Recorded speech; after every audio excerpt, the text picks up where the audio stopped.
Assalamualaikum learners, I welcome you all to the solution of exercise 2.4 open sentence and close sentence। सबसे पहला question है, तो open sentence जी ऐसा question होता है, ऐसा सेंटेंस होता है जो ट्रू या फॉल्स हो सकता है, लेकिन क्लोज सेंटेंस जो है हर वक्त ट्रू या फॉल्स होता है।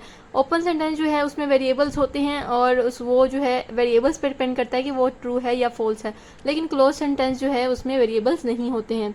तो पहला है जी 3x + 4 = 1, जो कि एक ओपन सेंटेंस है क्योंकि इसमें वेरिएबल वैल्यू मौजूद है और इसमें x जो है वो डिसाइड करेगा कि ये सेंटेंस जो है वो ट्रू या फॉल्स हो सकता है या नहीं, इसलिए ये ओपन सेंटेंस है। सेकंड भी ओपन सेंटेंस है क्योंकि इसमें भी वेरिएबल मौजूद है। 5 × 4 = 20, ये क्लोज सेंटेंस है जो कि एक ट्रू क्लोज सेंटेंस है क्योंकि इसमें वेरिएबल मौजूद नहीं है। This is also open sentence क्योंकि इसमें वेरिएबल है। 10 + 40, ये एक क्लोज सेंटेंस है क्योंकि ये जो है इसमें वेरिएबल मौजूद नहीं है और एक ये ट्रू क्लोज सेंटेंस है। 7 2 / 8 9 होता है, इसमें भी वेरिएबल मौजूद नहीं है इसलिए क्लोज है और ये कि ट्रू है, ट्रू क्लोज सेंटेंस है। ये फॉल्स भी हो सकता है लेकिन यहाँ पे ये ट्रू है।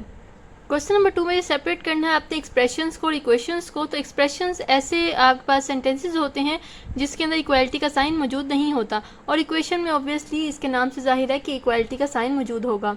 तो फर्स्ट में क्योंकि इक्वालिटी का साइन है, इक्वल टू का साइन है, इसलिए ये इक्वेशन है। तो जी जस्ट सेकंड वाला पार्ट देखें, वो एक्सप्रेशन है क्योंकि इसमें इक्वालिटी का साइन मौजूद नहीं है। बाकी सारी इक्वेशंस हैं क्योंकि उसमें इक्वालिटी का साइन मौजूद है। Question number 3 is you have to separate the equations and inequalities. तो इक्वेशंस जैसे कि मैंने पहले बताया कि जिसमें इक्वालिटी का साइन इक्वल टू का साइन मौजूद होता है। इनइक्वालिटी के हमारे पास 3 साइन है, लेस देन, ग्रेटर देन, बल्कि greater than, equal to and less than equal to, ये 4 साइंस हैं इनइक्वालिटीज़ के। तो फर्स्ट है जी 3x + 7 > 10। यहाँ पे इस साइन को अक्सर बच्चे कंफ्यूज कर जाते हैं कि ये ग्रेटर का साइन है या लेस का साइन है। तो यहाँ पे आप देखें कि अगर आप यहाँ से पढ़ेंगे फॉर एग्जांपल 3x + 7, तो सबसे पहले इसका माउथ ओपन आता है, तो अगर माउथ ओपन होगा तो वो ग्रेटर होगा, तो 3x + 7 > 10। लेकिन अगर आप 10 की तरफ से पढ़ें तो 10 की तरफ से पहले क्या आता है, पहले इसका माउथ क्लोज आता है, तो 10 इज़ लेस देन 3x + 7। मतलब ये इस तरह से होता है कि आप पढ़ते किस तरफ से हैं। और यहाँ पे देखें 2x - 5 less than equal to 1 आएगा, क्योंकि यहाँ पे अगर आप 2x - 5 की तरफ से पढ़ रहे हैं तो यहाँ पे इसका पहले माउथ क्लोज आ रहा है, तो वो ये इसका क्लोज माउथ है और ये ओपन माउथ है, इसलिए यहाँ पे लेस देन का साइन आएगा। 2x - 5 less than equal to 1। और अगर ये इस तरह होता तो क्योंकि पहले इसका माउथ ओपन आता तो फिर वो ग्रेटर का साइन हो जाता, तो इसमें आपने कन्फ्यूज़ नहीं होना है। थर्ड वाला ऑब्वियसली इक्वेशन है क्योंकि इसमें इक्वालिटी का साइन मौजूद है। Fourth is 7x - 5 > 6x, this is an inequality. Fifth वाला इक्वल टू के साइन का मौजूद होने की वजह से इक्वेशन है। और लास्ट 6th पार्ट जो है वो एक इनइक्वालिटी है, 10x/3 less than 5। Question number 4 में जी आपने सेपरेट करने हैं पॉलिनोमियल्स और नॉट पॉलिनोमियल्स, ऐसे एक्सप्रेशन जो कि पॉलिनोमियल्स हैं और ऐसे एक्सप्रेशन जो कि पॉलिनोमियल्स नहीं है। तो पहला है जी पॉलिनोमियल एक्सप्रेशन x² + x - 1, ये पॉलिनोमियल एक्सप्रेशन है। क्यों? क्योंकि इसमें आपके पास लिमिटेशंस क्या होती हैं कि x की पावर में माइनस नहीं आना चाहिए और जो आपका वेरिएबल है वो डिवाइड में नहीं आना चाहिए।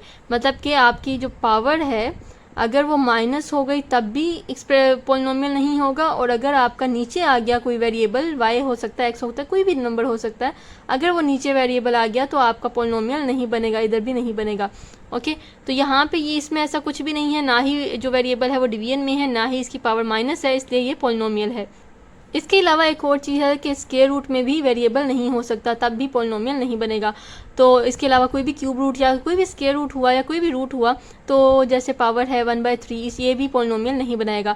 तो यहाँ पे देखें मैंने सारी वो लिमिटेशन बता दी हैं जो कि एक एक्सप्रेशन को पॉलिनोमियल नहीं बनाते। लेकिन जो सेकंड है उसमें देखें ऐसा कुछ भी नहीं है, इसमें पावर्स मौजूद हैं और वेरिएबल्स सिंपल से मौजूद हैं, तो ये पॉलिनोमियल एक्सप्रेशन है।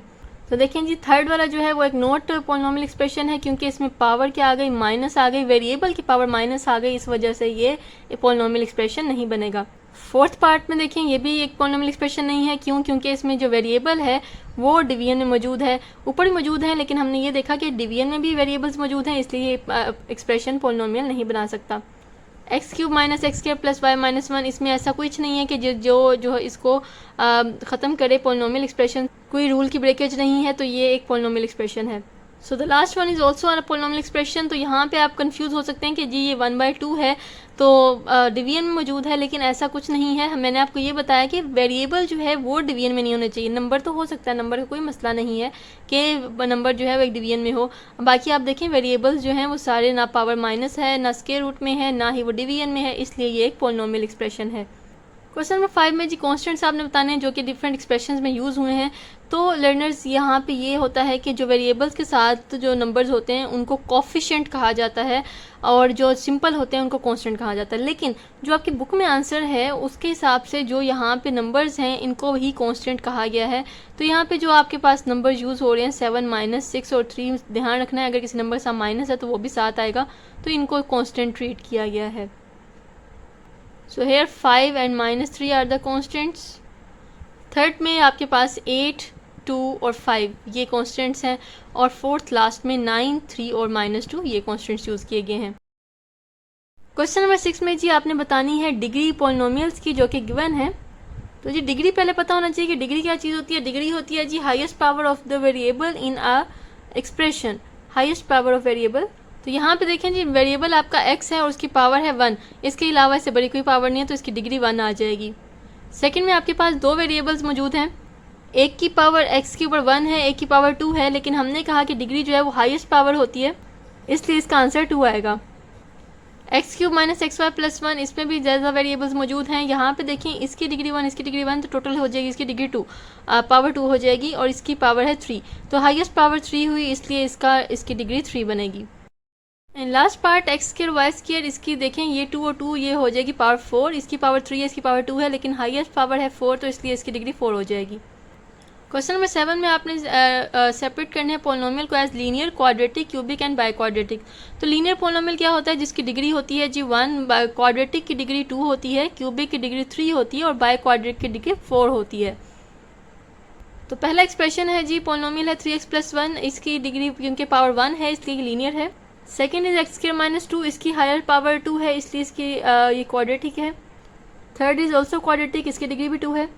ये लीनियर है क्योंकि इसकी डिग्री 1 है। देखें ये x की पावर 1 है, ये भी x की पावर 1 है।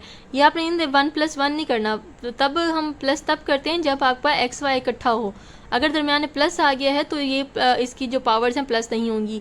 अगर यहाँ पे इस तरह x y इकट्ठा होता तो इसकी हम देखते हैं तो पावर इसकी 2 बन जानी थी, लेकिन यहाँ पे ये अलग अलग हैं, दरमियान में प्लस या माइनस होगा तो आपने पावर्स को अलग प्लस नहीं करना। तो यहाँ पे ये अलग अलग पावर्स हैं, इसकी 1 है, इसकी भी 1 है, तो ये इसकी जो डिग्री होगी वो 1 होगी, इसलिए ये लीनियर है। और फिफ्थ वाले में देखा जाए तो इसकी एक पावर 2 है, एक पावर 3 है, लेकिन हायर पावर 3 है इसलिए इसकी डिग्री 3 होगी, तो ये क्यूबिक पॉलिनोमियल है।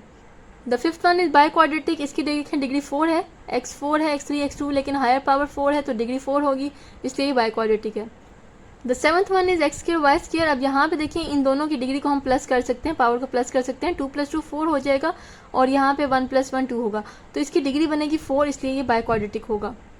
The last one is x² + xy + 8, इसकी डिग्री 2 है तो ये क्वाड्रेटिक है। So this was MCQ type exercise, बहुत ही शॉर्ट सी एक्सरसाइज थी और बहुत ही इजी कॉन्सेप्ट्स थे, लेकिन ये कॉन्सेप्ट्स आपके बाकी आगे के लिए बहुत इंपॉर्टेंट हैं, आगे क्लासेस के लिए बहुत इंपॉर्टेंट हैं। So keep sharing and keep subscribing, liking. Thank you so much.